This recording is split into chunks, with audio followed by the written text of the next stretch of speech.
All right, I want to play another clip on another topic, and it's the one John mentioned, which is a continuation of Donald Trump's position that he set down a few weeks ago, I think, saying the hostages need to be released by election day. Mhm.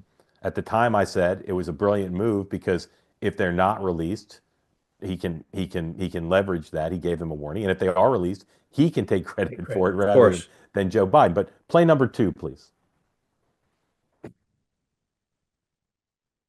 Before I take office. That all hell must be paid if they don't release the hostages. You know what that means, don't you? Well, Do I have to define it for you? Look, all No, I know hell you're not will gonna break out. telegraph If what- those hostages aren't back, I don't want to hurt your negotiation.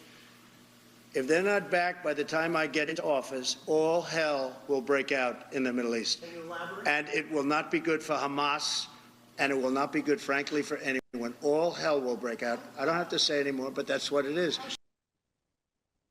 So that gentleman, for those of you who didn't watch the press conference, that's Steve Witkoff, who was standing watching the press conference, and Donald Trump saw him and called him up on stage. He's the special negotiator for the Middle East and dealing in a not unprecedented but quite unusual way with the current administration and the parties in the region to try to get the hostages released and to get some sort of settlement. John, you're familiar with what America and Israel's capabilities are. Incredible reporting this morning and commentary in the Wall Street Journal and elsewhere. Iran is so weak now compared to what they were. They're far from on the march. They're on the retreat out of Lebanon, out of the weakening of their proxies. What could Donald Trump mean by that? What would that look like in reality? I think it's fairly obvious what he means, even though he's saying, Hamas is going to get it. What he's saying is that he will greenlight some kind of an operation against Iran and its nuclear sites or its oil production facilities. Those are the two targets inside Iran. You also have a target for the Houthis in Yemen, which the Biden administration is also striking, right? I mean, that would be a continuation of Biden policies. The United States hit sites in Yemen, I don't know, 3 or 4 days ago. Yep. But I think when he says all hell will break loose in the Middle East, that is a direct message to Iran. That is 50,000 times more important than talking theoretically about annexing Canada, right? I mean, that is an actual world-changing thing that he is talking about maybe doing if he doesn't get his way by the 20th of January. It's not his way, by the way. We're talking about 100 Yeah. people who are in tunnels being tortured, including at least 4 Americans who may or may not be dead or alive. And he's saying, you get them out, don't mistake me. And what's important here is he's on record, like, if they're not out by the 20th, Yeah. he is going to look craven and weak Yeah. if all hell doesn't Yeah. break out in the Middle East. Yeah. Yeah. As a result of what he did today, he could have walked back. He could have Yeah. said, Steve's negotiating. I don't want to. He said that weird thing where he said, I don't want to get in the middle of your negotiations, Steve. But all hell is going to break out if they're not gone. Now, that may be a negotiating tactic, but he's got to put spine behind that if they're Yeah. not out Yeah, by the 20th. It's a red line. It's like Obama in Yeah. Syria. Like Yeah, it's and clear. Hogan, I think one of the things that people make mistake about Donald Trump, that people call him a warmonger. He's not. He just speaks loudly, but he also believes in carrying a big stick. And so I don't see this as reckless or politically dangerous as long as if the hostages aren't released, he's willing to follow through. We've seen him back off things. Do you think he would follow through? Well, listen, when our trip to North Korea happened, we were in South Korea with President Moon looking into North Korea from a vantage point. Kamala Harris famously was in the same crow's nest and said, "Have you guys seen the pictures from space?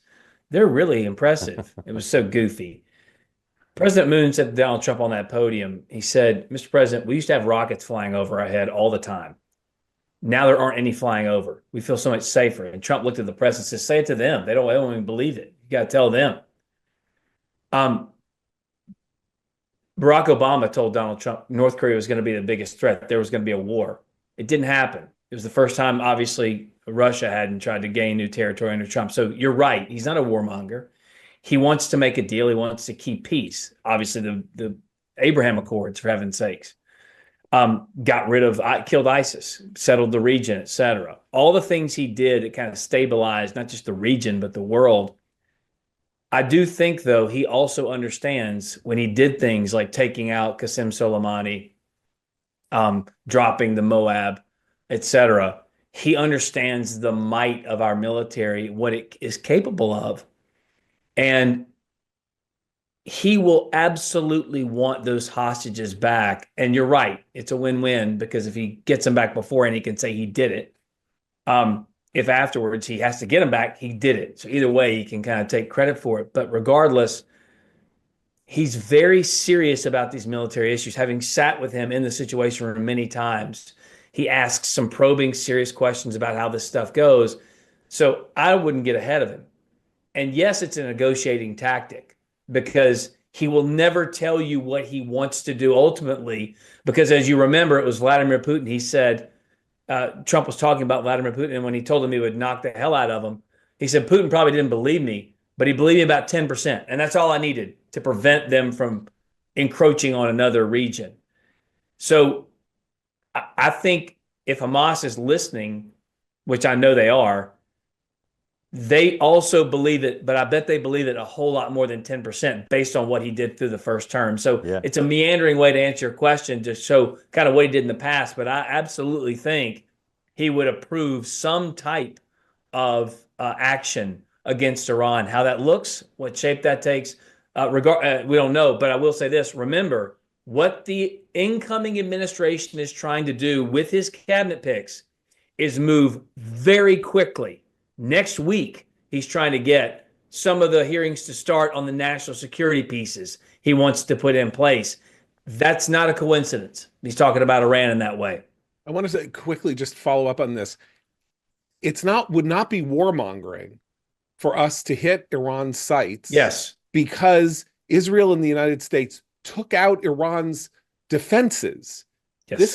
This is a unique moment in world history in which a real existential threat in the form of a potential nuclear program on the one hand, and an enemy of the United States who is responsible for the proxy group holding Americans under torture in tunnels, we have a free shot at. It is not warmongering. They don't have much of a capacity to come at us in response. It's a free shot.